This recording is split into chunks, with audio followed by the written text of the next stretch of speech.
A Fierce Menagerie, 1. The next to last Zanesville tiger.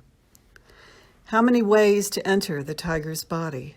This one bred down the generations and so prized for its ghostly white fur, stained as it drags a man around and around the compound. Even the pet bear wants saving. The deputies are sick over everything: pelts, bones, bodies, pants shredded around the dragged man's ankles, and the red wound between. 2. Bear Anonymous. In fear of wild animals, the bear, whose name no journalist ever reported, hurtled toward the deputy in search of rescue. But no one is saved, not bear or bird or the monkey by now deep in the tiger's belly. Not the men who months later remember the thick air, the field of bodies, the smell of something they could never identify. The first one shot, the bear who thought the humans were there to save him. Did he think he was human? No, but he knew he was different from the muscled cats roaming the yard, their mouths smelling of rotten meat.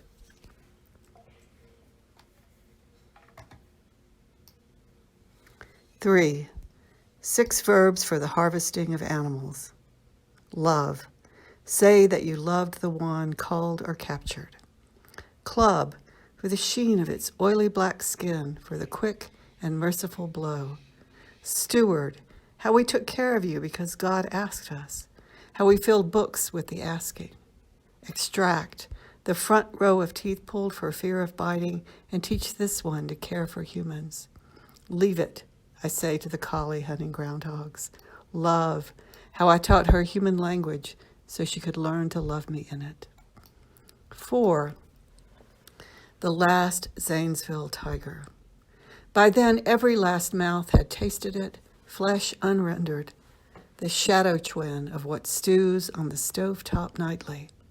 By then, the never-again pets, not quite wild, were crossing the clearing between town and forest. How something must have called it by its most lost name.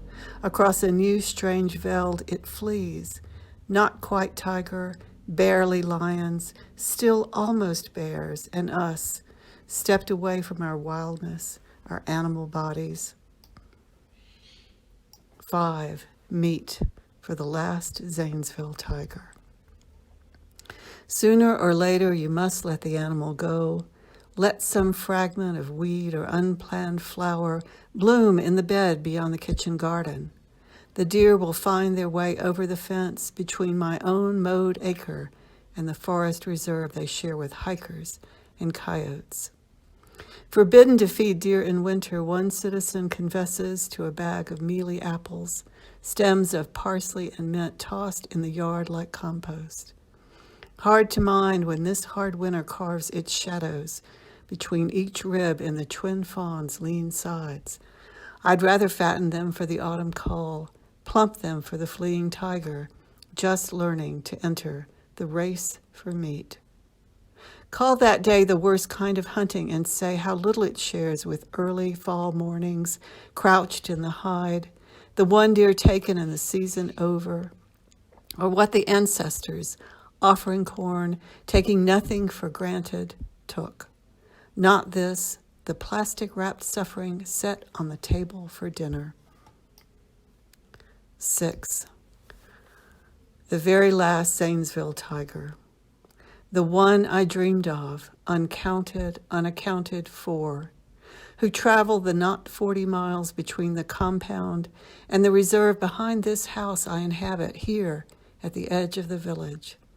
How it crossed 7 bodies of shallow water, Brushy Fork, Black Run Creek, Dudgeon Ditch, Stump Run, Elliott Run, Big Run, and just beyond my land, the narrow Kokosing River, to drag me from my pity, or drag me from an ancient need to settle scores, to lick my blood from its paws and run with me.